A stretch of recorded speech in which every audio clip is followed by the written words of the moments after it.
Good afternoon. Dear listeners, today is July 1st, 2025, and we're diving into a drama where the past returns in the most brazen way.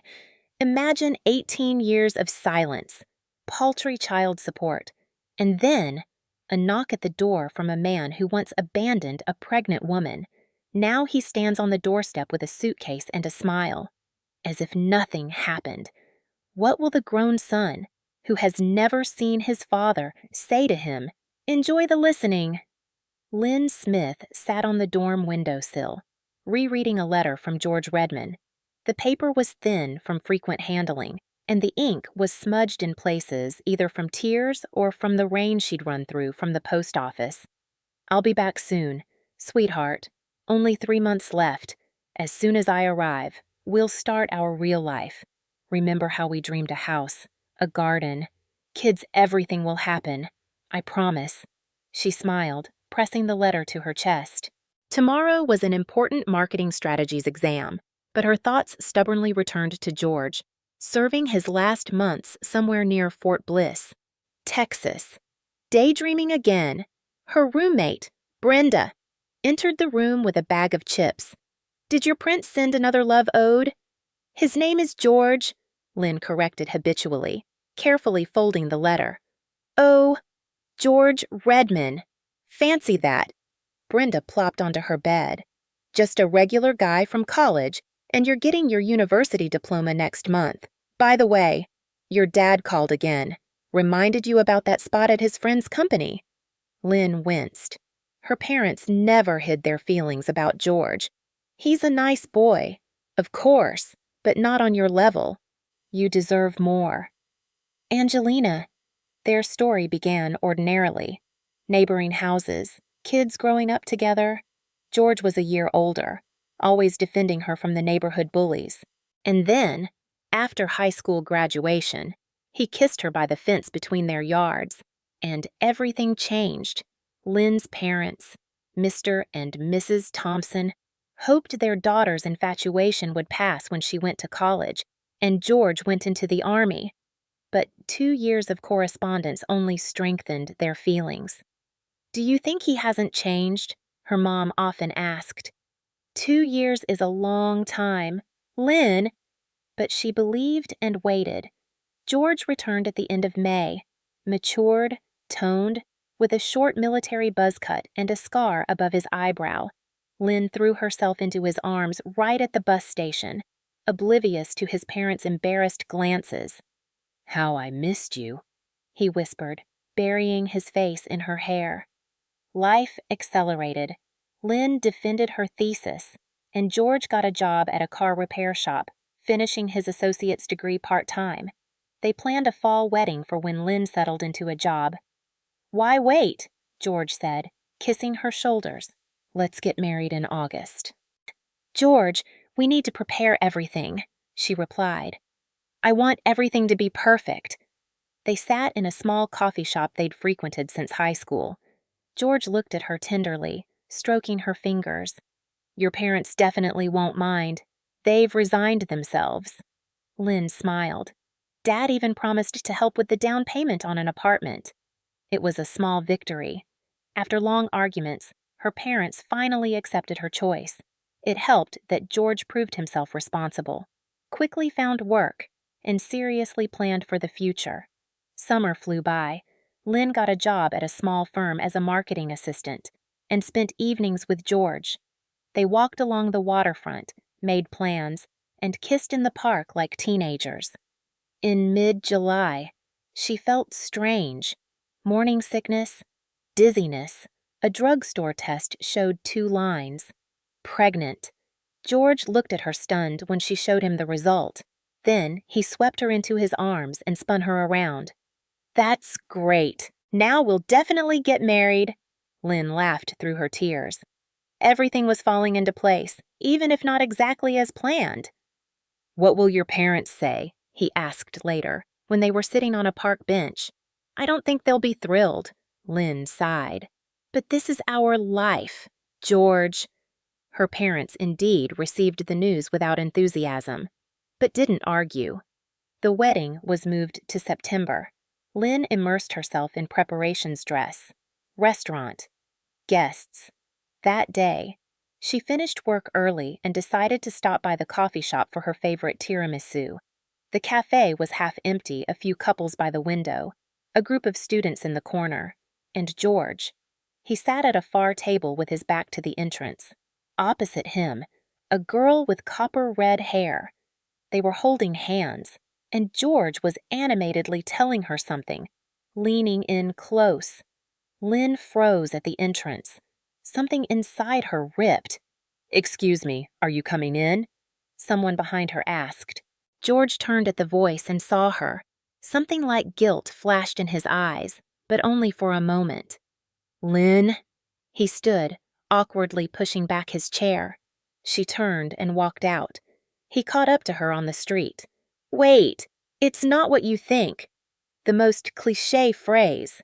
Lynn stopped and looked at him. "What am I supposed to think? George? This is Veronica. We're just—" He stumbled. "Listen, let's not do this here. Let's talk at your place." At her parents' apartment, where they went. George no longer looked flustered. He paced the kitchen while Lynn sat at the table, awaiting an explanation. "I don't know how to say it," he finally began. "We're both young. Maybe we shouldn't rush into marriage. You know I love you, really, but now is such a difficult time. We're just starting our lives. We're having a baby. George," Lynn quietly reminded him. He ran a hand through his hair. "Yes, but I'm not ready to be a father. Not now." He sat in the chair opposite her. "There won't be a wedding, Lynn. I'm sorry, I have to be honest with you." "Honest?" she scoffed. "After all the promises, after—" She placed a hand on her stomach. "I'll help, of course," he quickly said.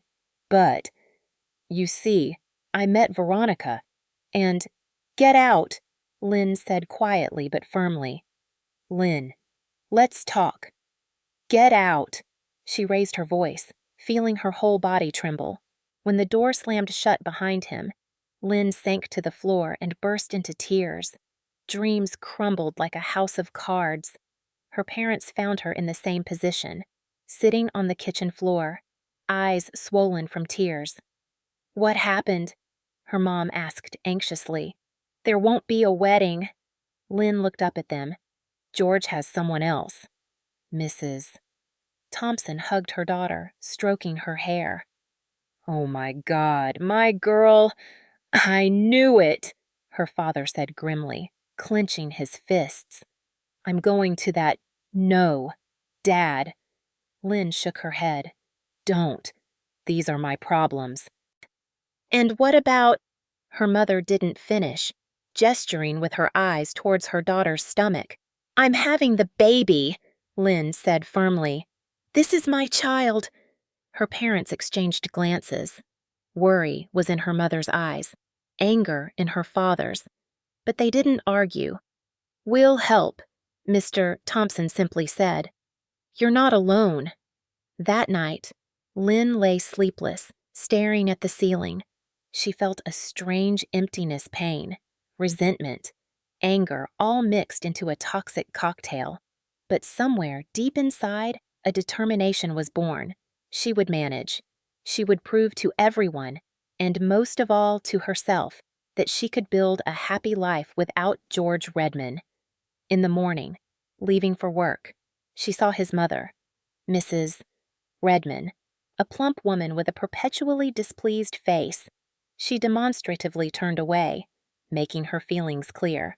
"Well, it begins," Lynn thought, squaring her shoulders. Chapter 2, Birth and Confrontation. The pregnancy was difficult. Morning sickness tormented Lynn until the 5th month, and constant worries didn't help her health. At work, she held on with her last ounce of strength. She needed money and insurance. Her parents helped, but Lynn hated being a burden. "You should file for child support," her father insisted at dinner. "He's the baby's father, too." "I don't want anything from him," Lynn stubbornly replied. "I'll manage on my own." The town was small, and news spread instantly. People whispered behind her back, especially neighbors in the Redmonds area. Poor boy, she trapped him, and now she's faking a pregnancy to keep him. Rumors reached Lynn. George, meanwhile, didn't waste time. 3 months after their breakup, he married his red-haired Veronica. The wedding was quiet, but Lynn still found out. In a small town, nothing could be hidden. In December, when Lynn's belly could no longer be hidden under winter clothes, she accidentally ran into Mrs. Redmond at the supermarket. "Aren't you ashamed?" the woman hissed, blocking the aisle between shelves. "Walking around, showing it off. Do you think my son will believe it's his?" Lynn gasped in indignation. "Please, step aside," she said as calmly as possible. "You won't get a dime from us," Mrs. Redmond continued. "Veronica saw right through you, and George finally saw the light. Your son knows whose child this is." Lynn gripped the shopping cart handle tighter. "What he does with that knowledge is his business. You university hussy." Mrs. Redmond spat. Someone among the shoppers gasped. Lynn felt blood rush to her face. "Excuse me, but you'd better leave," the cashier intervened. "Or I'll call security." Mrs. Redmond glared at Lynn and left, muttering curses. That evening, Lynn's contractions began, 2 months early. Doctors suspected severe stress was the cause. The labor was difficult. 16 hours of torment, an oxygen mask, IVs. When it was all over and the exhausted midwife placed a tiny bundle on her chest, Lynn burst into tears. "Beautiful boy," the nurse smiled. "Strong, despite being premature. What will you name him?" "Max," Lynn whispered, examining her son's tiny face. "Max Thompson, after his grandfather."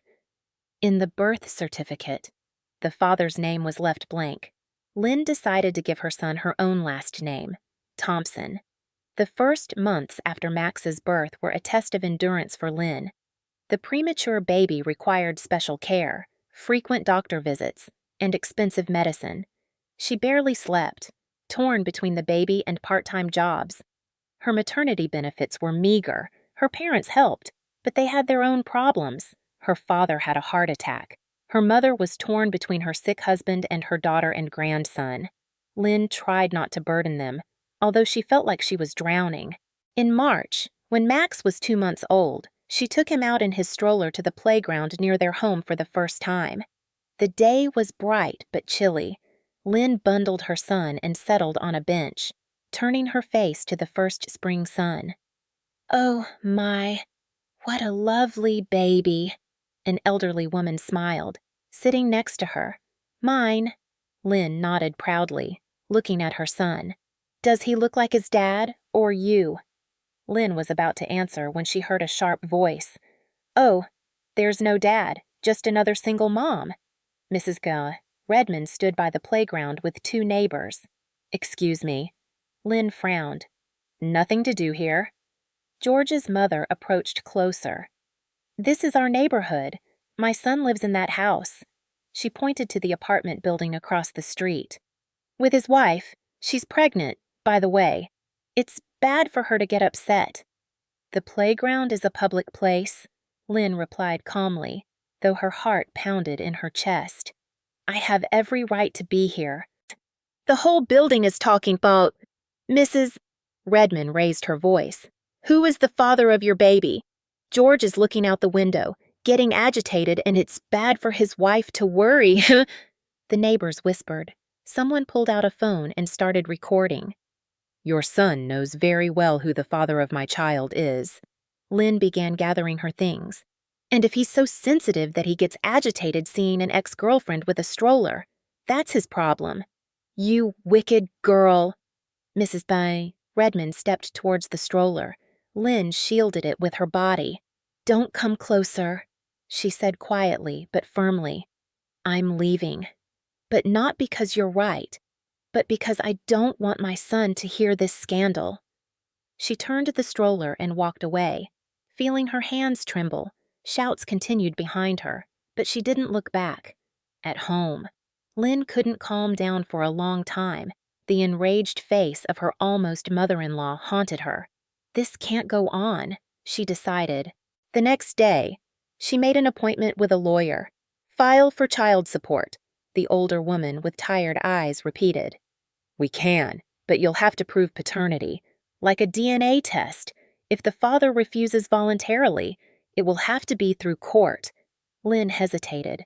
She didn't want George's money, but seeing how his family tried to erase her from their lives, to erase the very existence of her son, she understood that she had to fight, not for herself, but for Max. Okay, she nodded. Prepare the documents. The summons to court was an unpleasant surprise for George. He called Lynn for the first time in all these years. What the hell? Lynn child support. Seriously? Your mother caused a scene at the playground, she replied coldly. She tried to kick me and Max out of a public place, as if we have no right to exist.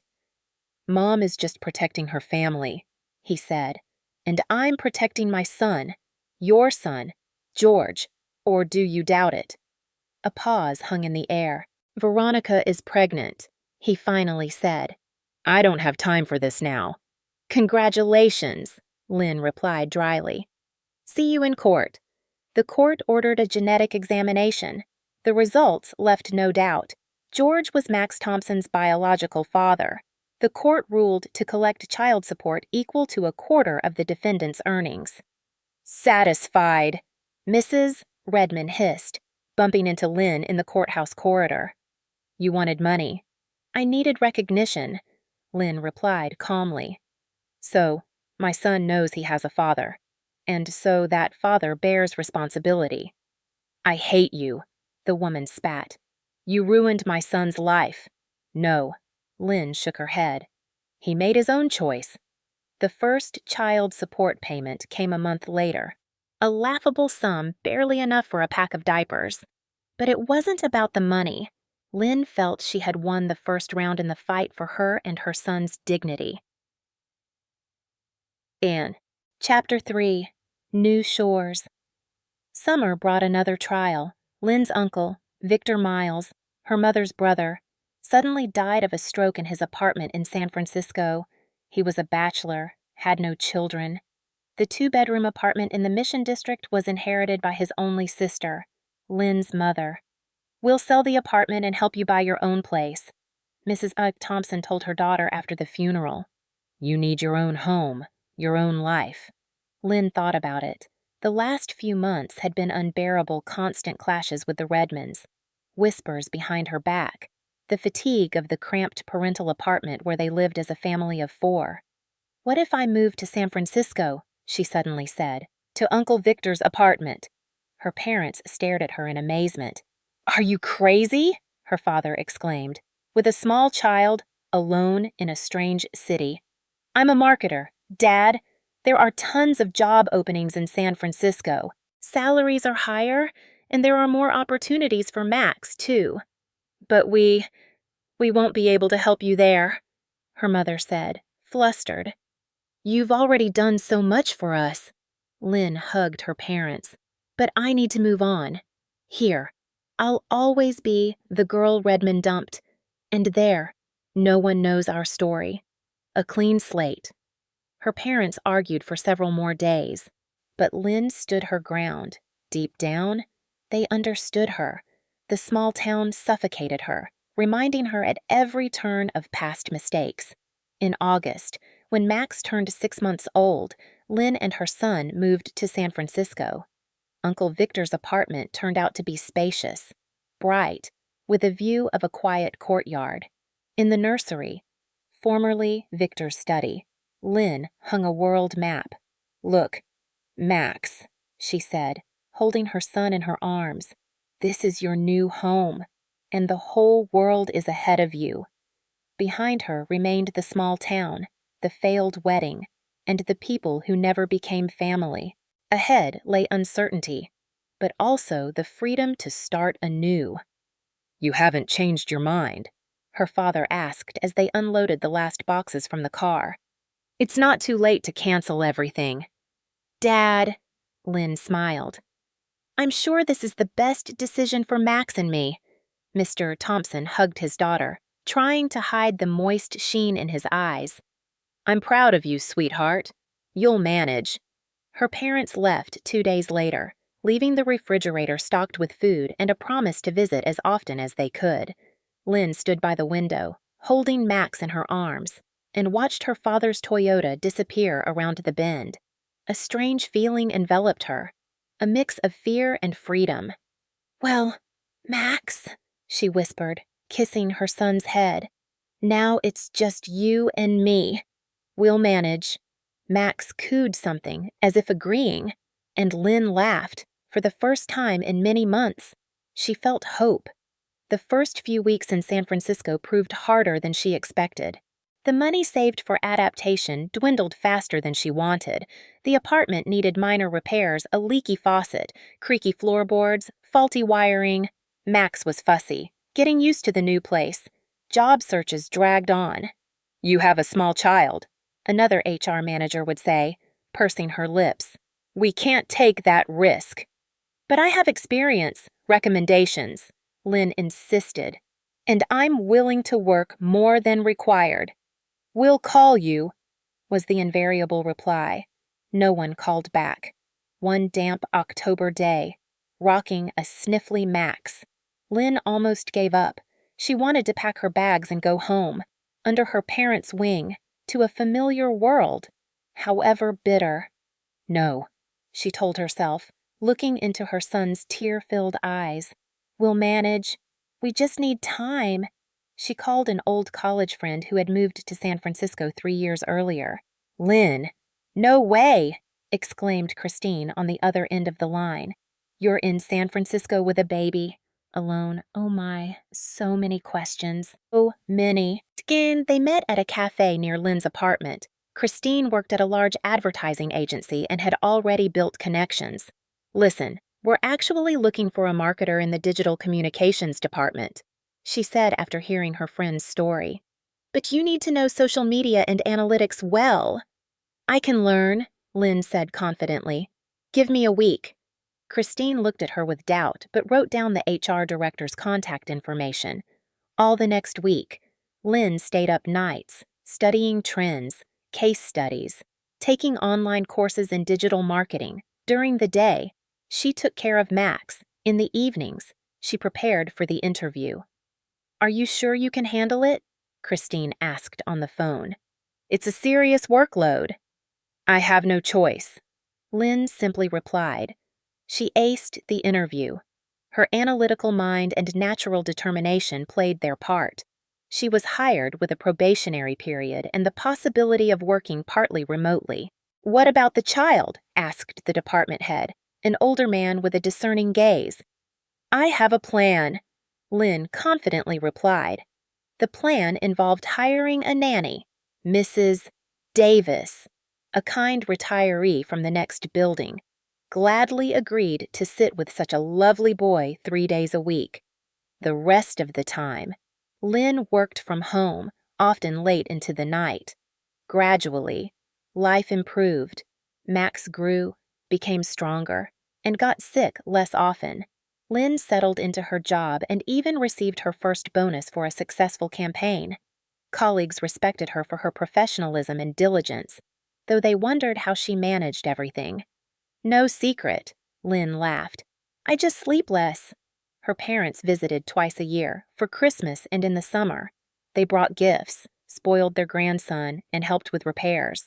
The rest of the time, they called on weekends, and Lynn regularly sent photos and videos of the growing Max.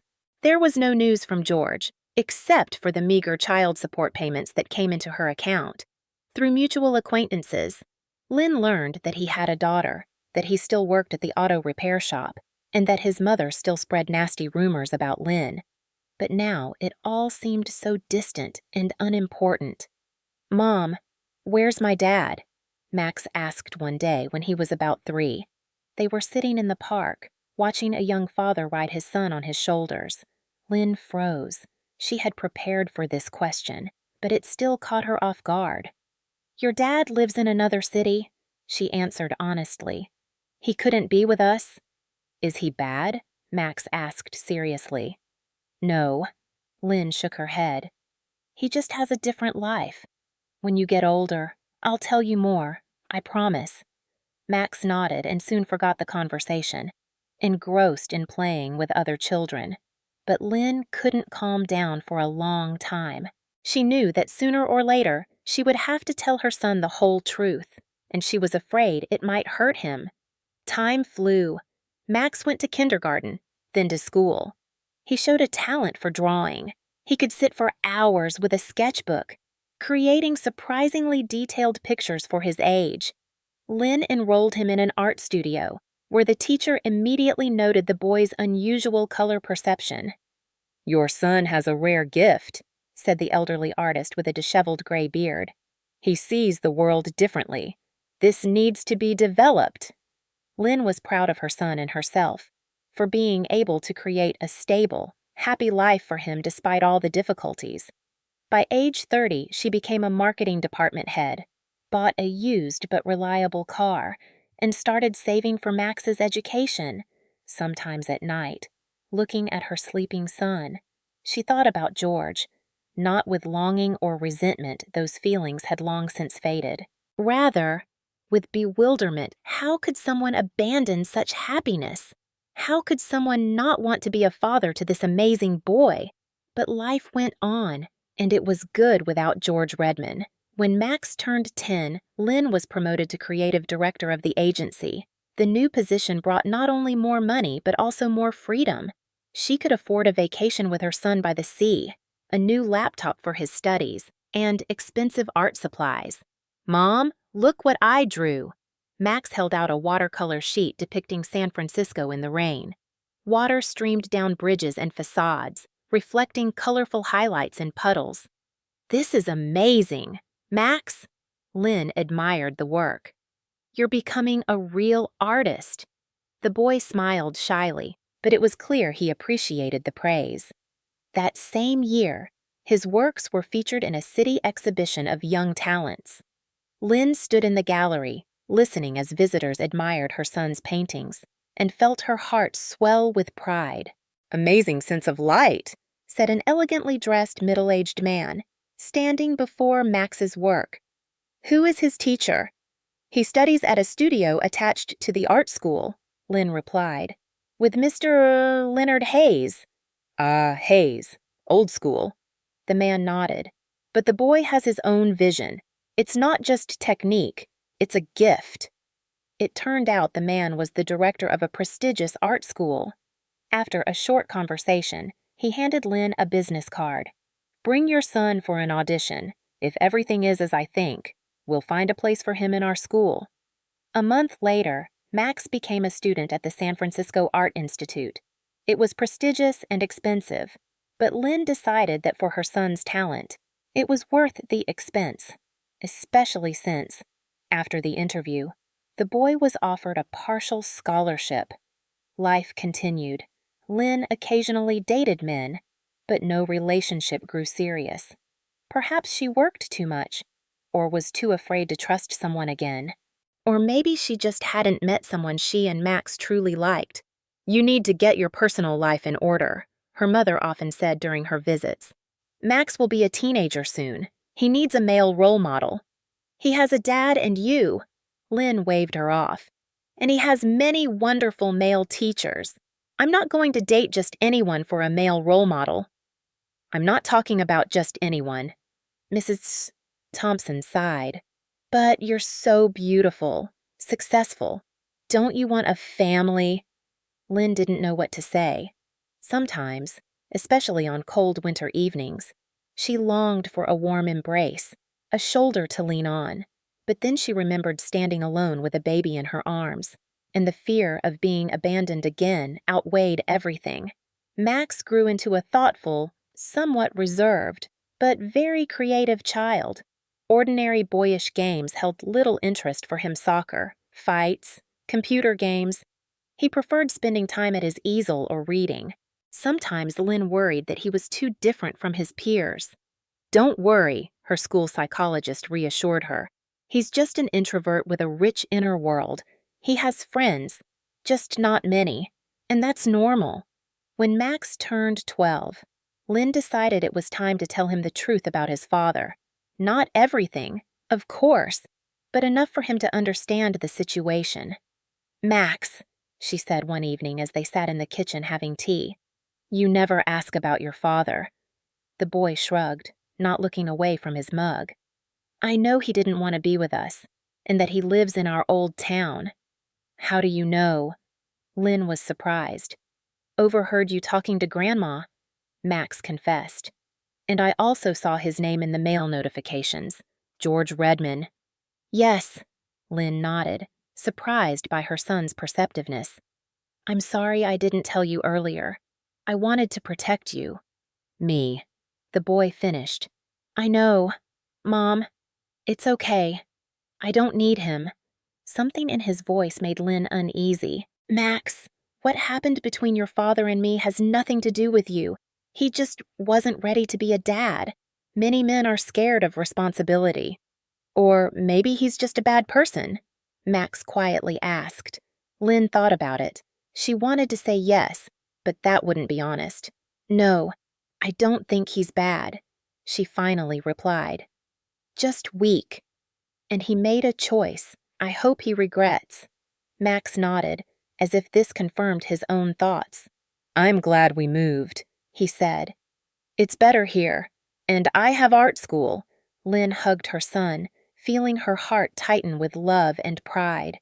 "You're the best thing that ever happened in my life," she whispered. From then on, they no longer returned to the topic of his father. Max seemed to accept the situation as it was. He immersed himself in his studies and drawing, perfecting his skill each year. When he turned 14, his work was noticed by a well-known San Francisco gallery owner. One of Max's paintings, "View of the Golden Gate on a Foggy Morning," was sold at a charity auction for a substantial sum. "Perhaps you should consider an art university," his painting teacher said at a parent-teacher conference. "Your son has all the makings of a professional artist. That's rare these days."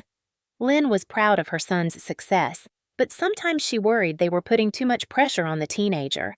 "Do you like what you do?" she asked one day. "Or are you doing it because everyone thinks you're talented?" Max looked at her in surprise. "Of course I like it. When I draw, I feel like that's what I was born for, like I'm telling a story, but not with words, but with color and lines." Lynn smiled, reassured by his answer. Life continued. Max transformed from a boy into a young man, grew taller, stronger. His voice began to change. Lynn noticed with surprise how George's features began to show in his face, the same eye shape, the same line of the lips. But his character, fortunately, the boy inherited from her persistence, hard work, inner strength. At 17, Max graduated high school with honors and was accepted into the Academy of Art University. His works were regularly exhibited at youth exhibitions. Specialized publications began writing about him as a rising star of the San Francisco art scene. Lynn also didn't stand still. By 37, she opened her own marketing agency specializing in promoting creative projects and cultural events. The business was successful, allowing her to provide a comfortable life for herself and her son.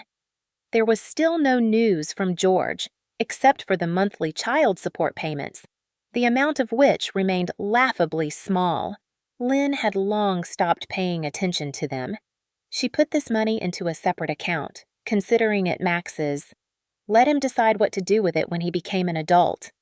In June, shortly before Max's 18th birthday, an unexpected call came. "Hello?" Lynn said, distracted from work documents. "Hi, Lynn." The voice from the past hit her like a shock. It was George. She froze, not believing her ears. So many years had passed, but her heart still fluttered at the sound of that voice. Not from love, but from surprise and old resentment. "What do you want?" she asked coldly. "I need to talk to you." A strange persistence was in his voice. More precisely, with Max. "Why?" Lynn felt a wave of protective anger rise within her. You haven't been interested in him for 17 years. He's my son, George simply said, and I want to see him. That's impossible. Lynn cut him off. Max is preparing for exams right now. It's an important period for him. Lynn, I understand I didn't treat you very well. George's voice sounded conciliatory. But that was a long time ago. We were all young and foolish. No, George, Lynn said firmly. You were young and foolish. I was young and pregnant. And then I had to grow up very fast. A heavy silence hung in the air. I'm coming anyway, he finally said. I have a right to see my son. That's for him to decide, Lynn replied. If Max wants to meet you, I won't stand in his way, but the decision is his. She hung up, feeling her hands tremble. A strange sensation, as if the past she had so carefully buried had suddenly returned and knocked at the door. That evening, she told Max about the call. Your father wants to meet you, she said, trying to keep her voice neutral. He says he's coming to San Francisco. Max put down the book he was reading and was silent for a long time, looking out the window. Why? He finally asked. What does he suddenly want? I don't know, Lynn answered honestly. Maybe his conscience woke up, or curiosity. In any case, it's your call. If you don't want to see him, I'll tell him. Max shook his head thoughtfully. No, let him come. I want to look him in the eye. Something in his voice made Lynn uneasy, but she decided to trust her son to make his own decision. After all, he was almost an adult. Okay, she nodded. I'll tell him. The next day, George called again. Lynn informed him that Max agreed to meet, but only in her presence. Of course, George quickly agreed. I'll be there in a week. There's something I want to tell both of you. After that conversation, Lynn felt a strange unease. Why had George suddenly decided to appear in their lives after so many years of absence? What did he want? She knew she would soon get answers to these questions, but it didn't make her feel any calmer. The week flew by. Lynn was nervous. Max was unusually thoughtful and quiet. And then came the day when the past was to knock on their door. The doorbell rang precisely at 6 p.m., as agreed. Lynn took a deep breath, glanced at Max, who sat with a deliberately indifferent look in the armchair, and went to open the door. Standing on the threshold was George Redman, older, a little heavier, but with the same boyish gaze that once made her heart beat faster. Next to him stood a girl of about 7 with red hair and freckles on her nose. Hi, Lynn, he said with an awkward smile. And this is Sophie, my daughter. Lynn felt her breath catch. She hadn't expected this. Come in, she said, stepping aside. And George and his daughter crossed the threshold of the apartment where the people he had once abandoned lived. George Redman stood in the middle of the living room, shifting awkwardly from foot to foot. His gaze swept around the room, lingering on photos and paintings, until it finally rested on the tall, thin young man who had risen from the armchair. Max, George exhaled. You've grown so much. Lynn felt the absurdity of the moment. Of course, he had grown in 17 years of absence from his life. Hello? Max said dryly, not taking a step forward. Little Sophie hid behind her father's back, curiously eyeing the unfamiliar young man. This is your brother, George told her gently. Remember I told you about him? The girl nodded but didn't emerge from her hiding place. Please sit. Lynn gestured to the couch, trying to maintain her composure. Tea? Coffee? Coffee, if possible. George nodded gratefully. And Sophie, maybe juice. We have orange. Lynn turned to the girl. Would you like some? Sophie nodded shyly, while Lynn busied herself in the kitchen. An awkward silence hung in the room. She heard George trying to start a conversation with his son, but Max answered monosyllabically, showing no interest. Returning with the tray, Lynn found a strange scene. Sophie was looking at Max's drawing album, and George was trying to peer over her shoulder. Max stood by the window, arms crossed. "You draw very well," Sophie said, looking up at her brother. "Like a real artist." "He is a real artist," Lynn couldn't help but add. "He studies at the Academy of Art." George raised his eyebrows. "Really? That's impressive. I was always completely useless at drawing." "I know," Max replied dryly. "Mom said I inherited my talent from her father." Lynn placed the tray on the table and poured the drinks. A new pause descended, even more awkward. "So," she finally said, "what brings you to San Francisco?" "George," he took a sip of coffee, as if gathering his thoughts. "I wanted to meet my son," he began. "All these years. I thought about him, but circumstances didn't allow it." "What circumstances?" Max asked coldly. "Were you too busy to call or write?" George lowered his eyes. "It's hard to explain. First there was resentment, then pride, and then it seemed like it was too late. And what's changed now?" Lynn couldn't hide the disbelief in her voice. George paused, then looked up resolutely. "I didn't just come to meet him. Sophie and we're in a difficult situation. We came to San Francisco for a couple of weeks. I need to sort out some things, show Sophie the city, and we need somewhere to stay." Lynn and Max exchanged glances, not believing their ears. "You want to stay with us," Lynn said slowly. "Just for a couple of weeks." George quickly said, "Hotels are expensive right now, and we don't have other relatives here." "Other relatives?" Max let out a short laugh. "And we are relatives." "Of course." George tried to smile. "We're family, no matter how you look at it." Lynn felt anger rising within her. 17 years! George, you weren't interested in your son for 17 years. You sent pennies for his support and thought that was enough. And now you come and say, "We're family." "I paid child support." George defended himself. "Legally. I fulfilled my obligations." "Legally?" Max echoed. "What about moral obligations?" George threw his hands up. "I was young, scared when I found out Lynn was pregnant. I was young, selfish. Then I married Veronica. Sophie was born. I was afraid to mess everything up by telling her about you, and then it seemed like it was too late." "And what's changed now?" Lynn asked. "Why suddenly such an interest in your son?" George paused, as if gathering his thoughts.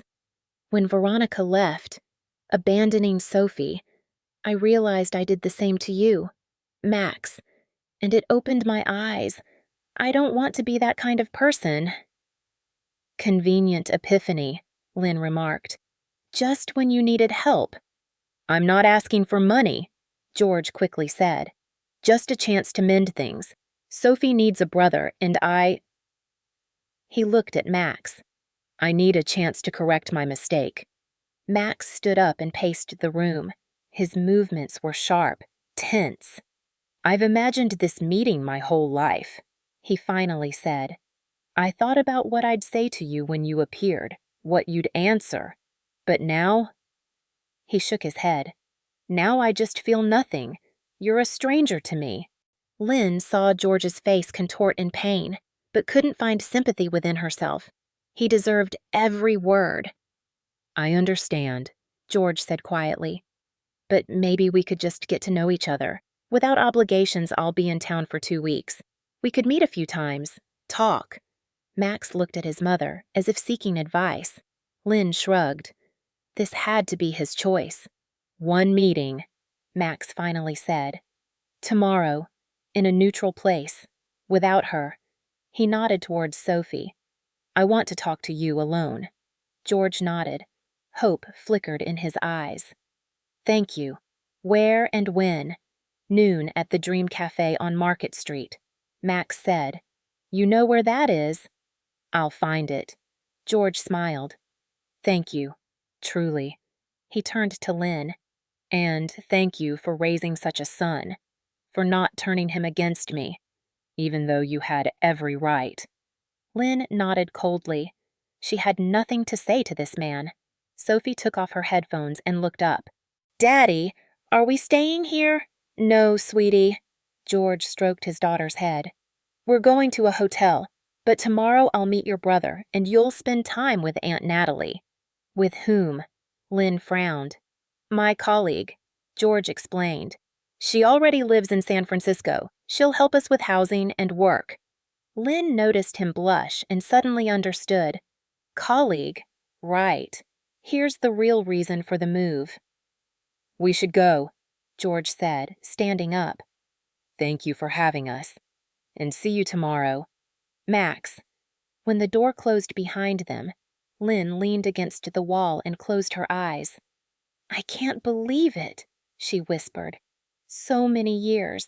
Not a word. And suddenly... You're not going to let them in, are you? Max's voice was anxious. Lynn looked at her son in surprise. Of course not. I was just caught off guard. It's such audacity. Max sat next to her. I feel bad for the girl, he said thoughtfully. It's not her fault she has a father like that. Yes, Lynn agreed. But that's not our problem. If George really wants to move to San Francisco, let him rent an apartment. It's a big city. We're unlikely to run into each other often. Max was silent, looking out the window, his profile, sharp and distinct, so reminded Lynn of George's when he was young that her heart ached. Do you want him to be in your life? She asked quietly. No, Max shook his head. But I thought, maybe it's worth hearing what he has to say. Since he's here. Lynn sighed. Her son was right. As much as she wanted to just slam the door in George's face, it would be wrong. Max had a right to know what was driving his father. Okay, she said. We'll listen to him, but they won't live here. An hour flew by. When the doorbell rang, Lynn and Max were already waiting in the living room. George entered, holding Sophie's hand. She had an ice cream in her other hand. We've decided, Lynn said immediately. You can't stay with us. George nodded, as if expecting it. I understand. We'll find a hostel or an inexpensive hotel. But we want to know, Lynn continued, why you really came and what you plan to do next.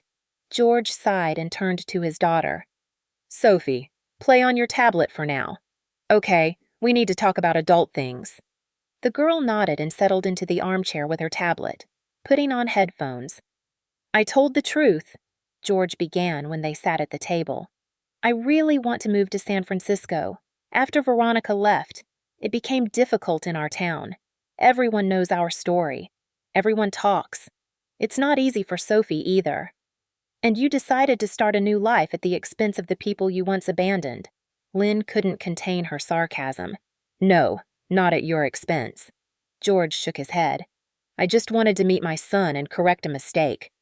17 years later, Max remarked grimly. Better late than never.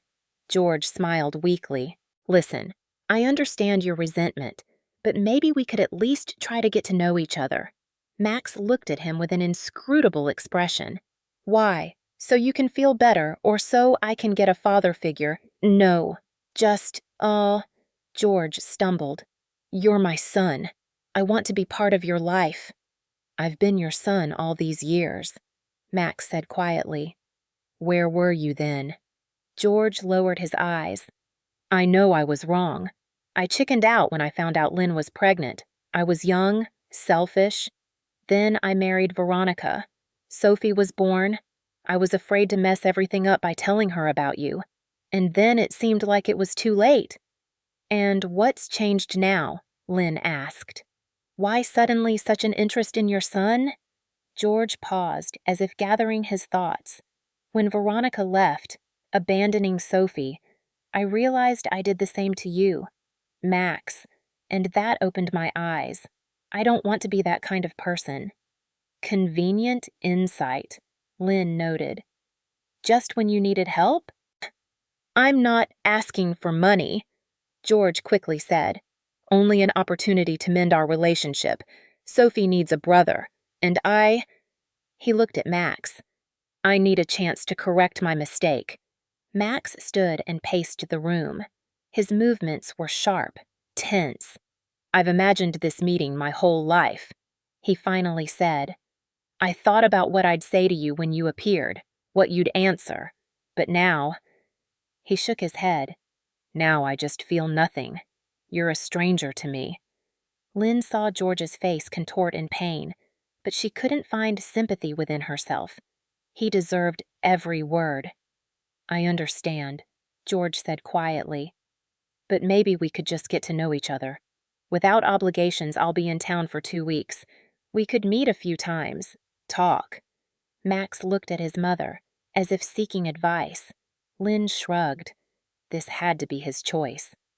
"One meeting," Max finally said. "Tomorrow. In a neutral place. Without her." He nodded towards Sophie. "I want to talk to you alone." George nodded. Hope flickered in his eyes. "Thank you. Where and when?" "Noon.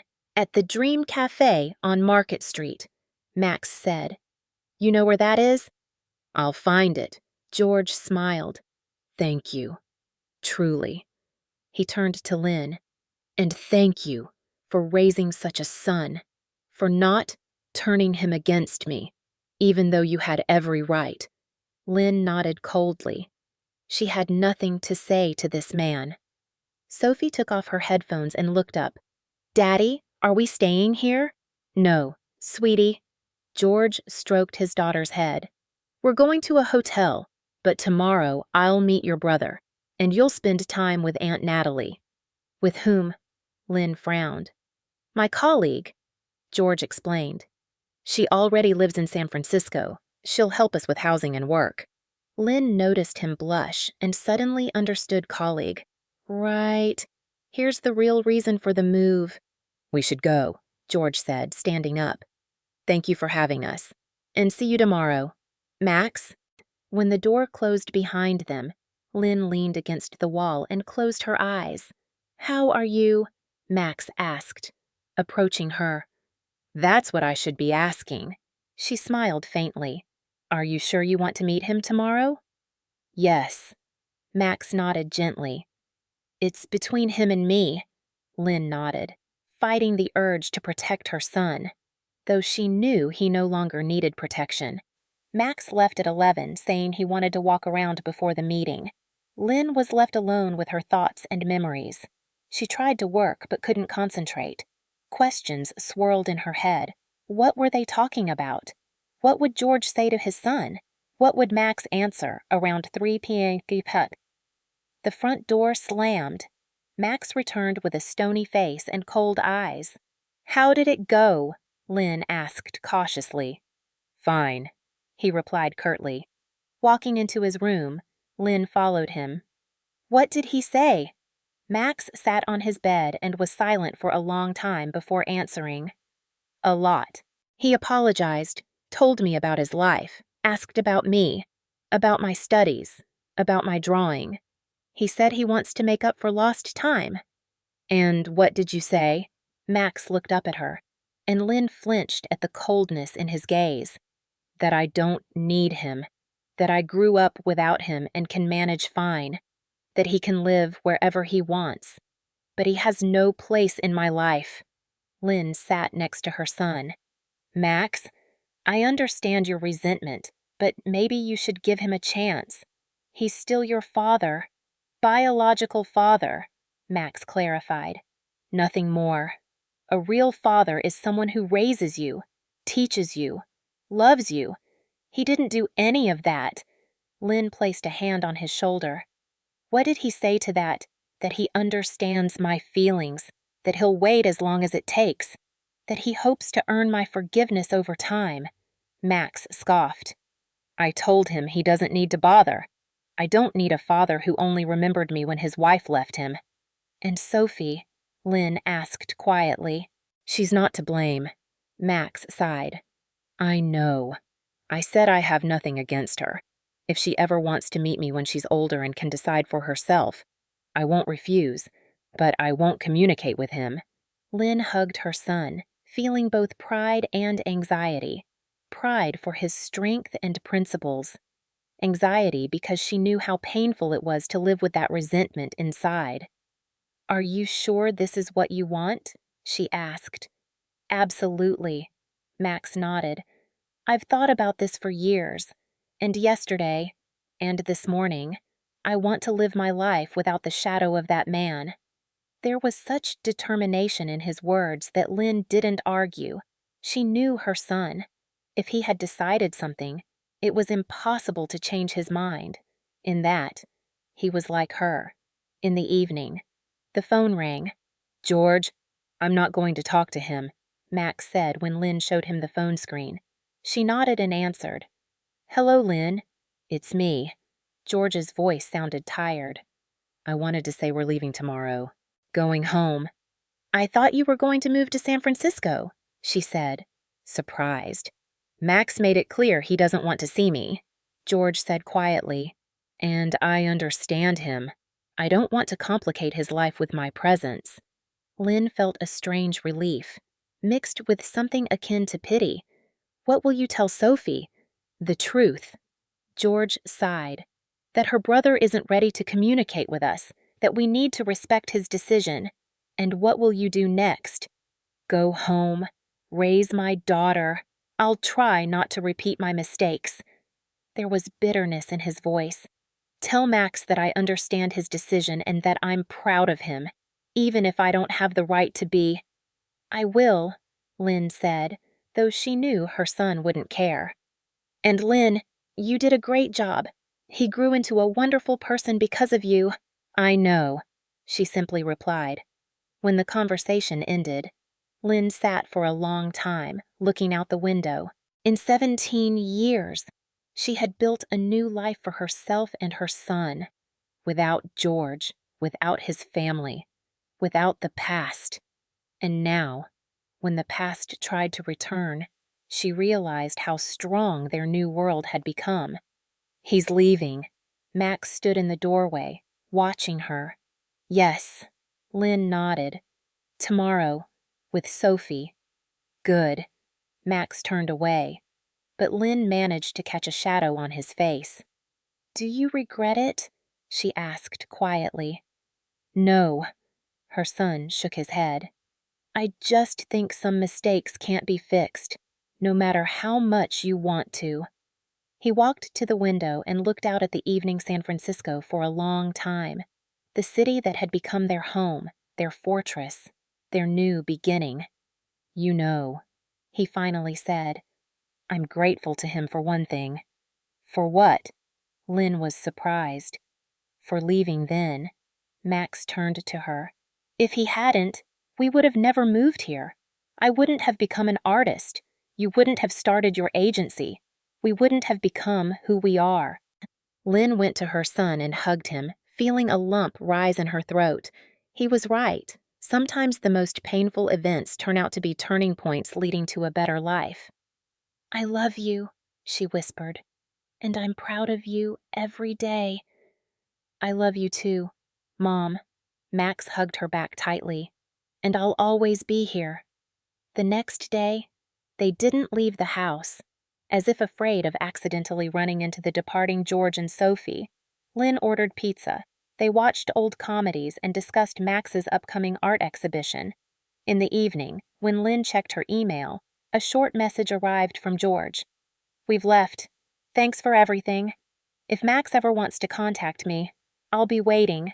She didn't forward it to her son. Instead, she simply deleted it, like unwanted spam. The past should remain in the past. Life continued. Max graduated from his first year at the academy with honors. His works were noticed. He received an invitation to participate in an international exhibition of young artists in Italy.